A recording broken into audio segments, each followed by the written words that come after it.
ఏ విధంగా సమయ పాలన, క్రమశిక్షణలు లౌకిక జీవితంలో విజయాలను అధిరోహించుటకు కారణమో, అదేవిధంగా ఆత్మీయ జీవితంలో ఆత్మీయంగా ఎంతో ఎత్తుకు ఎదిగి క్రీస్తు ప్రభువు వారి రూపంలోనికి మార్చబడి క్రీస్తు ప్రభువు వారి 1000 ఏండ్ల పాలనలో ఆయనతో ఉన్నత స్థాయిలో ఎలుబడి చేసి నిత్యత్వములో ఉన్నత మహిమలో దేవునిని గడుపుటకు ఇవి దోహదం చేస్తాయి.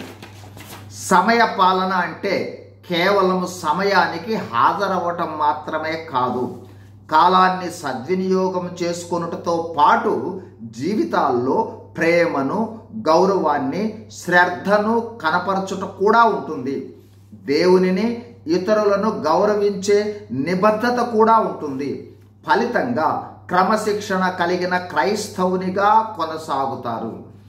అలాగే క్రమశిక్షణ అంటే ఉద్దేశపూర్వకంగా స్వయాన్ని నియంత్రణ చేసుకుంటూ వాక్యమునకు కట్టుబడి జీవించటం, విధేయతతో కూడిన దైవభక్తిని లక్ష్యంగా చేసుకుని జీవించటం, స్వయాన్ని త్యజిస్తూ వినయ విధేయతలు కలిగి క్రీస్తు ప్రభువారి వలె ప్రేమ కలిగి ఈ లోకంలో జీవించటం. క్రమశిక్షణ ఉంటే సమయపాలన కూడా ఉంటుంది. సమయపాలన, క్రమశిక్షణలు విడదీయలేనటువంటి స్వభావాలు, ఒకదానికొకటి సంబంధము కలిగి మిళితమై ఉంటాయి.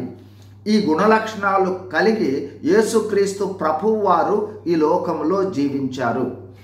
ఈ లక్షణాలతో క్రైస్తవులమైన మనము జీవించాలంటే ఆత్మతో నింపబడి ఆత్మ ఆధీనములో జీవిస్తే ఆత్మ ఫలంగా ఈ గుణాలు మనము కలిగి యేసుక్రీస్తు ప్రభువారిని పోలి ఈ లోకంలో జీవిస్తాము. God bless you. Thank you.